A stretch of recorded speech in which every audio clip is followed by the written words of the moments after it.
On behalf of our center and our partners, the World Economic Forum and the Bill and Melinda Gates Foundation, I'd like to extend a very warm welcome to our audience here in New York, as well as our larger virtual audience participating online today. The Event 201 scenario is fictional. Today's scenario is going to simulate meetings of a multi-stakeholder group called the Pandemic Emergency Board. We're at the start of what's looking like it will be a severe pandemic.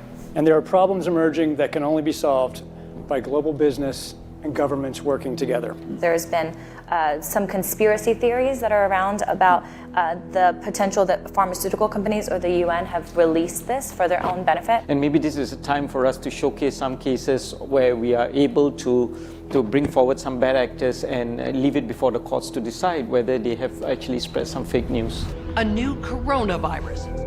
Infected people got a respiratory illness with symptoms ranging from mild flu-like signs to severe pneumonia. In related news, a significant demand for personal protective equipment like N95 masks and gloves are on the rise. Haitians are overwhelming healthcare facilities. People are avoiding public spaces out of fear of infection and in compliance with public health recommendations. Our U.S. affiliate has just released polling results on public expectations for a vaccine, and 65% of those polled are eager to take the vaccine, even if it's experimental. I'm not optimistic about having a vaccine in time to be relevant during this pandemic. With enough money and political will, anything is possible. Penalties have been put in place for spreading harmful falsehoods, including arrests. If the solution means controlling and reducing access to information, I think it's the right choice. The world saw large-scale protests and in some places riots. This led to violent crackdowns in some countries and even martial law. The public lost trust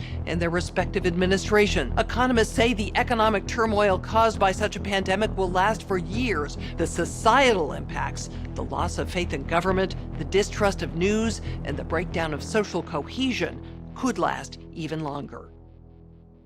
We have to ask, did this need to be so bad? Event 201 took place 5 months before COVID-19 was declared a pandemic. The participants of the event are some of the same people that are now deeply involved in the real pandemic and profiting from it as well. Event 201 was a scripted, multi-camera, live event that was broadcast globally via the internet. An event of this complexity and magnitude would take months to write, prep, and produce, placing the conception date at least 1 year prior to the actual pandemic. There is no question that there will be a surprise outbreak. Anthony Fauci knew as early as January of 2017 that we would see an outbreak before the end of 2020. Even Bill Gates, a man with no medical training, knew it was coming. If we start now, we can be ready for the next epidemic. Some countries have banned travel from the worst affected areas. The president has made a decision to suspend all travel to the United Kingdom and Ireland. Dis and misinformation circulating over the internet. Across the world, misinformation about the virus is being shared online. A significant demand for N95 masks and gloves are on the rise. The demand for N95 masks to prevent the deadly airborne virus has surged. We could eventually have 52 million treatment courses per year, but it will take many months to get there. We're still many months out from having something that we can really deploy to the public. And 65% of those polled are eager to take the vaccine, even if it's experimental. A new poll finds that 49% of Americans say they would get a COVID-19 vaccine should an effective one be discovered. I'm curious, who wrote the Event 201 script? If the visionaries of the event knew at least 1 year in advance what was needed, why didn't they take care of those things? Considering that Bill Gates has donated half of his fortune to make the world safer, why didn't he help to better prepare our hospitals and frontline workers? Why didn't any of the event's wealthy sponsors do something?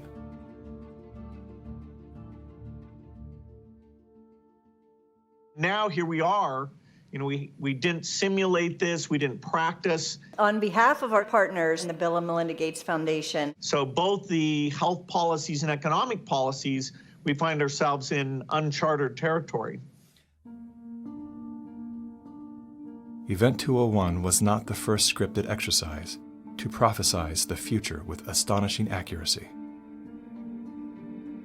Leaders of global health and business have been seeding reality with fictional scenarios for several decades.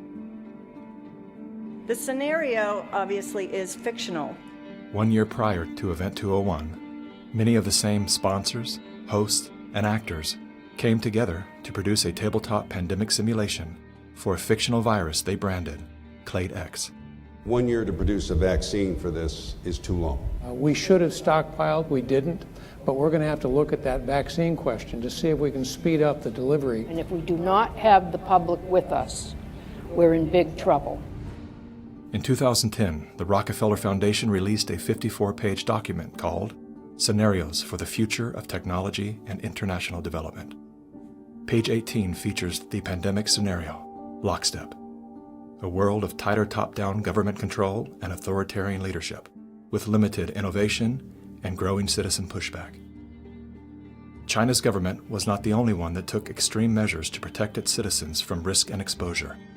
During the pandemic, national leaders around the world flexed their authority and imposed airtight rules and restrictions, from the mandatory wearing of face masks to body temperature checks at the entries to communal spaces like train stations and supermarkets.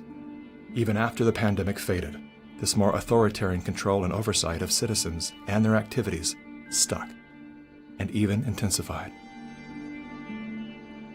It's the United Nations in lockstep with the World Economic Forum.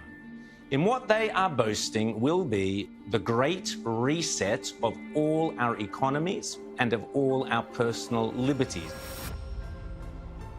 Now is the historical moment, the time. This pandemic has provided an opportunity for a reset. It is an opportunity we have never had before and may never have again.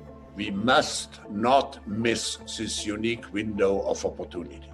Reading from the COVID-19, The Great Reset book by Klaus Schwab and his co-author, if no one power can enforce order, our world will suffer from a global order deficit. Think about that, reread that sentence. If no one power can enforce order, our world will suffer from a global order deficit. In short, we need a great reset. But how do the World Economic Forum and the United Nations intend to bring about this great reset they keep promising us? Well, they need national and state governments and other bodies to play along. And one of the key tools they are using is a 3-word slogan: Build Back Better. We will build back better from the COVID crisis. Build it back better. To come back stronger and build back better. Build Canada back better. Build Back Better has bizarrely been the slogan for all sorts of different political groups around the world. Bill Clinton used it to promote the Clinton Foundation after the Haiti hurricane disaster. The recent cholera outbreak serves as a stark reminder of the urgency we face to address the strengthened reconstruction efforts in Haiti to help the people build back better.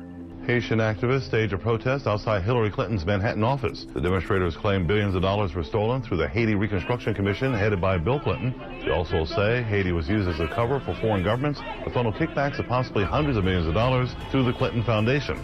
Given that Clinton himself was the one who coined this term, Build Back Better, there's been very little transparency and accountability despite all these buzzwords, sustainable development, community consultation.